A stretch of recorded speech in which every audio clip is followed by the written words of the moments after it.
Let's talk about 3D printing in the crafting hobby space. I love it. All the stuff you can see here, I have 3D printed in the last month, and this just goes to show how much I can get on the table with the help of a 3D printer. But let's be honest, in a real life situation when I have to do a full-time job, editing, all the other bits and pieces, and live a life, there's just no way that I could have possibly gotten this much terrain done in this amount of time without the help of a 3D printer. Now look, I know that a lot of people out there don't love them. They say it's not real crafting and it's cheating and all this, but in my opinion, it really depends on what you want out of this hobby. If, like me, you just want as much stuff as possible on the table to give a really cool experience to people that play your Dungeons & Dragons game, or if you're just looking for a whole heap of terrain and bits and pieces to put down for your wargaming table, I don't see why this isn't a brilliant option for you.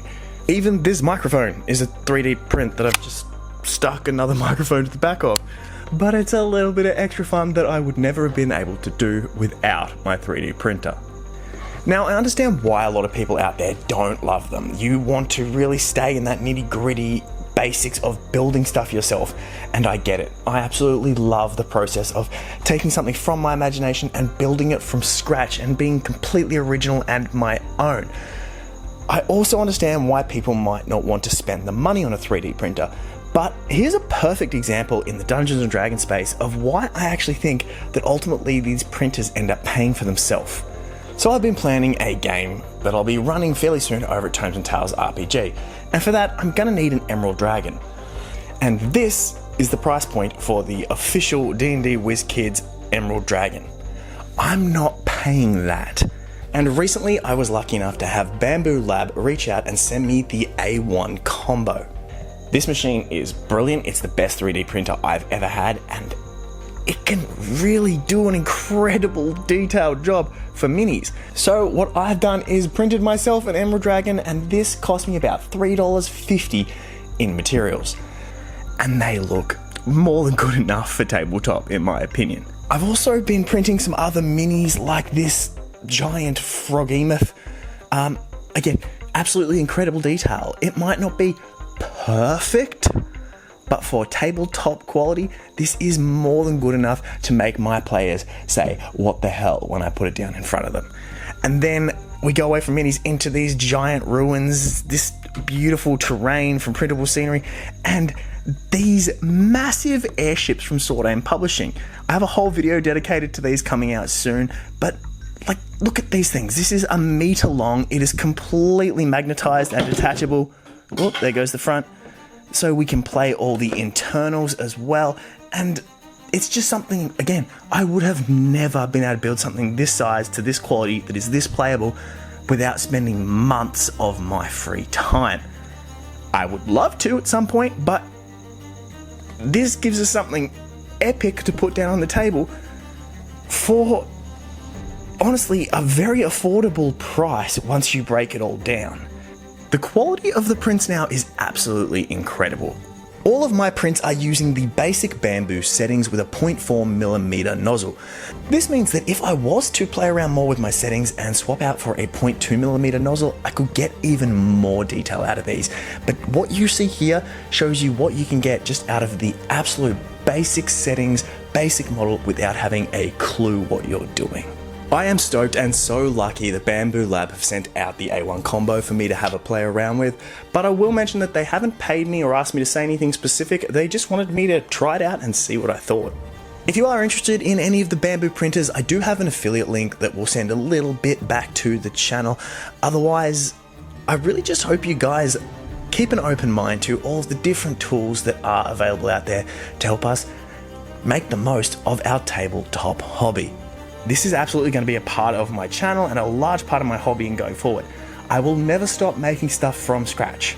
I love that process and I love being able to make things that I imagine and bring them to life. But let's be real, the reason I do most of my crafting is for the D&D table.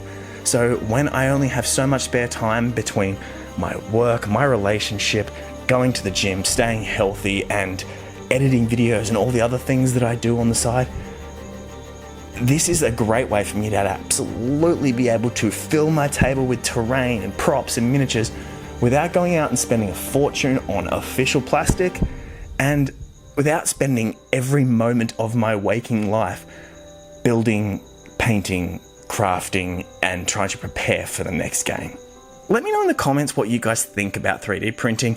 If it's something that interests you, if you want to know more, I can go a bit more in depth on the A1 or other printers.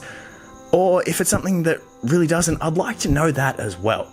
I will never stop making stuff from scratch. That is a promise. And I still have a whole lot of scratch builds that I have planned coming up in the next few months. So don't worry in thinking that this stuff might take over this entire channel. It's just going to be a small part of it going forward, as I love doing some of these builds, and if I'm doing them, I may as well showcase them here.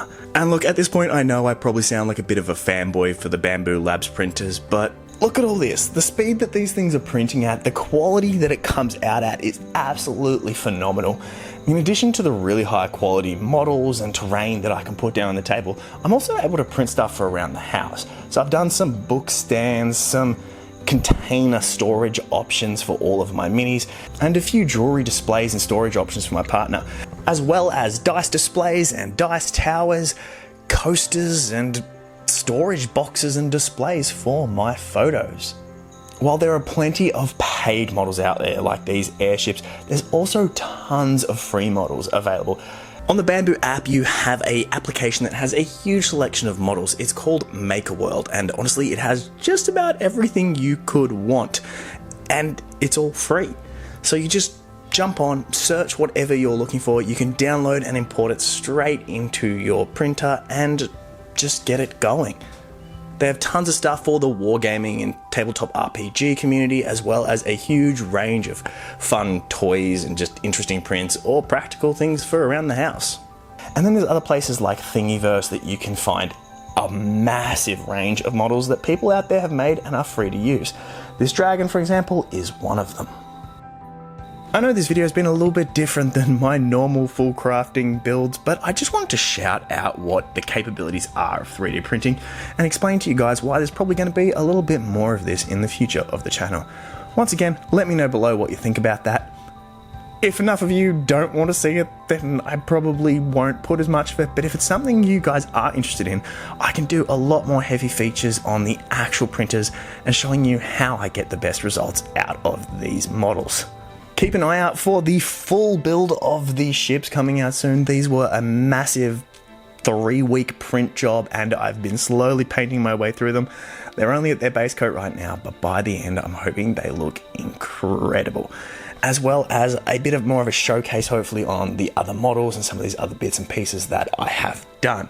I'm also planning a few more videos of back to basics with the physical crafting. When we're building stuff from scratch, I tend to go a little bit overboard with some of my builds, and a lot of you out there might not have ever had a go at something like this yourself. So we're going to make a few more videos in the future showing some of those basics, starting out at the beginning, and hopefully give you some ideas of something you can make yourself easy and cheap without the need for a 3D printer.